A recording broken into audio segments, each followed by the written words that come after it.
പഞ്ചാബിന്റെ impact player വന്ന് impact കാണിച്ചു പോയ മത്സരം എന്ന് പറയുന്നത് ആദ്യം ബാറ്റ് ചെയ്ത പഞ്ചാബ് 243 റൺസ് നേടുന്നു 5 വിക്കറ്റ് നഷ്ടത്തിൽ. മറുപടി ബാറ്റിങ്ങിന് ഇറങ്ങിയ ഗുജറാത്ത് 232 റൺസിന് 5 വിക്കറ്റ് നഷ്ടമാകുന്നു. പഞ്ചാബ് ഏകദേശം 11 റൺസിന് ജയിക്കുന്നു. ഏകദേശം 14ാമത്തെ ഓവറിൽ ഗുജറാത്തിന്റെ ഡ്രസ്സിംഗ് റൂം വിജയം ഏകദേശം ആഘോഷിക്കാൻ തുടങ്ങുന്നു. അവർക്ക് മനസ്സിലായി ഈ മാച്ച് അവർ വിജയിക്കാൻ പോവുകയാണെന്ന്. എന്നാൽ അവിടെയാണ് ഒരു മാസ്റ്റർ പ്ലാൻ നടന്നത്. റിക്കി പോണ്ടിങ്ങും ശ്രേയസ് അയ്യരും ഒരു മാസ്റ്റർ പ്ലാൻ അവിടെ തയ്യാറാക്കുന്നു. വിജയകുമാർ എന്ന് പറഞ്ഞ ഒരു ഇമ്പാക്ട് പ്ലെയറിനെ ബോൾ ചെയ്യിക്കാൻ കൊണ്ടുവരുന്നു. അതുവരെ എല്ലാം കൃത്യമായിരുന്നു ഗുജറാത്തിനെ സംബന്ധിച്ചിടത്തോളം. ഏകദേശം വിജയത്തിലേക്ക് പോകുന്നു. അതിന് തൊട്ടുമുമ്പുള്ള 14ാമത്തെ ഓവറിൽ റുദർഫോർഡ് ജോണിസിനെ കണക്കിന് തല്ലുന്നു. മാച്ച് പിന്നെ ഗുജറാത്തിന്റെ വരുതിയിലേക്ക് കൊണ്ടുവരുന്നു. 15ാമത്തെ ഓവറിൽ പോണ്ടിങ്ങിന്റെയും ശ്രേയസ് അയ്യന്റെയും മാസ്റ്റർ പ്ലാൻ വിജയകുമാർ എന്ന് പറഞ്ഞ ഒരു ഇമ്പാക്ട് പ്ലെയറെ ബോളിങ്ങിന് വേണ്ടി കൊണ്ടുവരുന്നു. 15ാമത്തെ ഫസ്റ്റ് ഓവറിൽ വെറും 5 റൺസ് വിട്ടുകൊടുക്കും. അവരുടെ പ്ലാൻ ഇതായിരുന്നു: ഔട്ട്സൈഡ് ദ ഓഫ് സ്റ്റമ്പിൽ മാത്രം റുദർഫോർഡിന് ബോൾ ചെയ്യുക. വൈഡ് പോകുന്നെങ്കിൽ പൊയ്ക്കോട്ടെ, റുദർഫോർഡിന് ബൗണ്ടറി കൊടുക്കരുത്, 6ഉം 4ഉം കൊടുക്കരുത്. റുദർഫോർഡിനെ ഔട്ട്സൈഡ് ദ ഓഫ് സ്റ്റമ്പിൽ മാത്രം ബോൾ ചെയ്യുക. അത് പറഞ്ഞതുപോലെ തന്നെ അവരുടെ പ്ലാൻ പോലെ തന്നെ വിജയകുമാർ ഔട്ട്സൈഡ് ദ ഓഫ് സ്റ്റമ്പിൽ ബോൾ ചെയ്യുന്നു. ഏകദേശം 3 ഓവറിൽ ഏകദേശം 5 വൈഡ് പുള്ളി എറിഞ്ഞു. എന്നാലും പഞ്ചാബ് അത് കണക്ക് കൂട്ടിയില്ല. ഔട്ട്സൈഡ് ദ ഓഫ് സ്റ്റമ്പിൽ മാത്രം റുദർഫോർഡിന് ബോൾ ചെയ്തുകൊണ്ടിരുന്നു. റുദർഫോർഡ് സ്ട്രഗിൾ ചെയ്തു. അങ്ങനെ 15ാമത്തെ ഓവറിൽ 5 റൺസ് വിട്ടുകൊടുക്കുന്നു. 17ാമത്തെ ഓവറിൽ 5 റൺസ് വിട്ടുകൊടുക്കുന്നു. 19ാമത്തെ ഓവറിൽ 18 റൺസ് വിട്ടുകൊടുക്കുന്നു. ഏകദേശം വിജയകുമാർ 3 ഓവറിൽ 28 റൺസ് വിട്ടുകൊടുത്ത് 7 ഡോട്ട് ബോൾ എറിയുന്നു. പഞ്ചാബ് ജയിക്കുന്ന വെറും 11 റൺസിന് മാത്രമാണ്. വിജയകുമാറിന്റെ ആ ഒരു 3 ഓവറാണ് പഞ്ചാബിനെ മാച്ചിലേക്ക് തിരിച്ചു കൊണ്ടുവന്നതെന്ന് പറയുന്നത്. ശ്രേയസ് അയ്യർ തന്റെ ആഴിയിലുണ്ടായിരുന്ന എല്ലാ അമ്പുകളും എടുത്ത് പ്രയോഗിച്ചു എന്ന് പറയേണ്ടിയിരിക്കുന്നു. അർഷദീപ് സിംഗിനെ പരീക്ഷിച്ചു, ഒമർസായിയെ പരീക്ഷിച്ചു, ജാക്സനെ പരീക്ഷിച്ചു, മാക്സ്വെല്ലിനെ പരീക്ഷിക്കുന്നു, സ്റ്റോണിസിനെ പരീക്ഷിക്കുന്നു, അവരുടെ കീ ബോളറായ ചഹാലിനെ വരെ പരീക്ഷിക്കുന്നു. എന്നാൽ സായി സുദർശനും ജോസ് ബട്ട്ലറും നല്ല രീതിയിൽ ടീമിനെ മുമ്പോട്ട് കൊണ്ടുപോകുന്നു. എന്നാൽ 12ാമത്തെ ഓവറിൽ സായി സുദർശൻ 74 റൺസ് എടുത്ത് ഔട്ടാകുന്നു.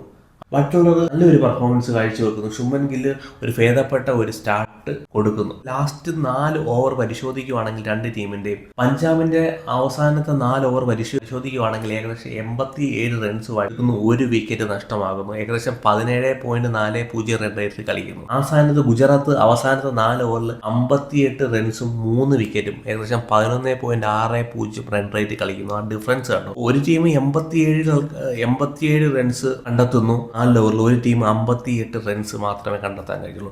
അവിടെയാണ് വിജയകുമാറും മാർക്കോ ജാക്സണും നല്ല രീതിയിൽ ബോൾ ചെയ്തു. മാർക്കോ ജാക്സൺ നല്ല ഒരു പെർഫോമൻസ് കാഴ്ചവെച്ചു.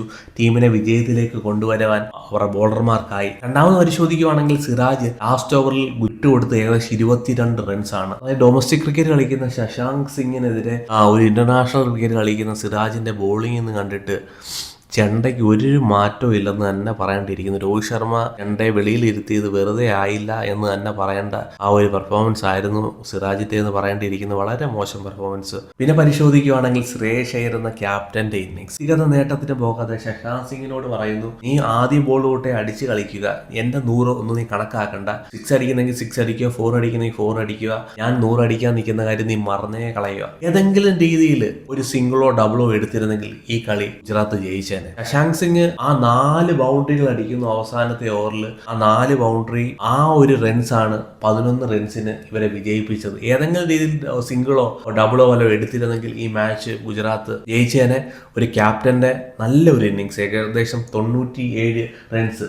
എല്ലാവരും ആ സമയത്ത് ആഗ്രഹിച്ചു, ഒരു സെഞ്ചുറി എടുക്കേണ്ടതായിരുന്നു, ഇത്രയും റൺസ് അടിച്ചു കൂട്ടിയില്ലേ. നല്ല മനോഹരമായ ആ ഇന്നിങ്സ് എന്തായാലും ക്യാപ്റ്റൻ കളിക്കാനിടയായി തീർന്നു. നമുക്ക് അവർ സ്കോർ ബോർഡ് ഒന്ന് പരിശോധിക്കുകയാണെങ്കിൽ പഞ്ചാബിന് വേണ്ടി പ്രിയാൻഷ് ആര്യ ഡൽഹി 2020 ലീഗ് കളിച്ച വ്യക്തിയാണ്. ഏകദേശം 166 സ്ട്രൈക്ക് റേറ്റിൽ കളിക്കുന്ന ഒരു വ്യക്തിയാണ്. ഏകദേശം ഒരു 100 നേടി ഏകദേശം 573 റൺസോളം ഡൊമസ്റ്റിക് ക്രിക്കറ്റിൽ പ്രിയാൻഷ് ആര്യ നേടി. എന്തായാലും ഈ ജോസ് ഇംഗ്ലീഷിനെ പുറത്തിരുത്തി പ്രിയാൻഷ് ആര്യയെ കൊണ്ടുവന്നത് എന്തായാലും നല്ലൊരു തീരുമാനമായിരുന്നു. ഏകദേശം 47 റൺസോളം കണ്ടെത്താനായി.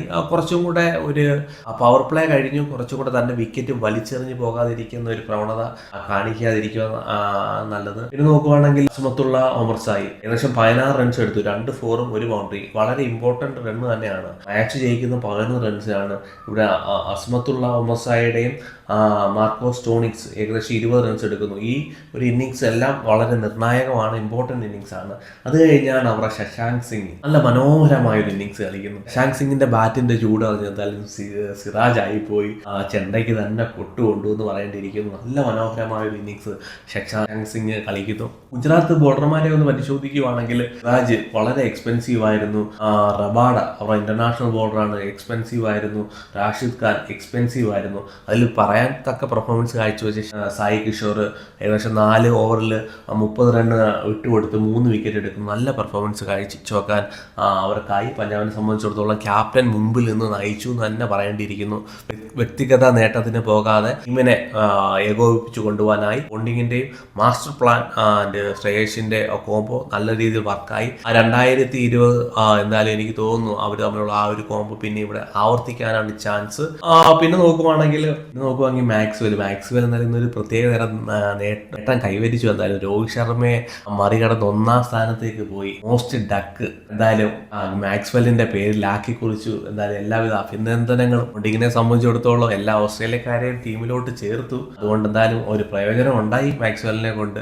അറിയില്ല, ഫസ്റ്റ് മാച്ച് ആയതുകൊണ്ട് അധികം ഒന്നും പറയുന്നില്ല. കഴിഞ്ഞ വർഷം എവിടെ അവസാനിപ്പിച്ചു അവിടുന്ന് തന്നെയാണ് മാക്സ്വെൽ തുടങ്ങുന്നത്. കഴിഞ്ഞ പ്രാവശ്യം 5 ഡക്കായിരുന്നു.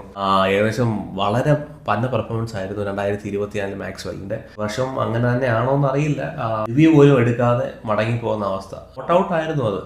റിവ്യൂ പോലും എടുക്കാനുള്ള ഒരു കോൺഫിഡൻസ് പുള്ളിക്കില്ല. അറിയില്ല ഇനി തുടർന്ന മത്സരങ്ങളിൽ എന്തുമാത്രം പെർഫോമൻസ് കാഴ്ചവെക്കാൻ മാക്സ്വെല്ലിനാകുന്നു. സായി സുദർശൻ ഒരു ബാക്ക് ഇഞ്ചുറി ഒക്കെ കഴിഞ്ഞ് വന്ന ആളാണ്.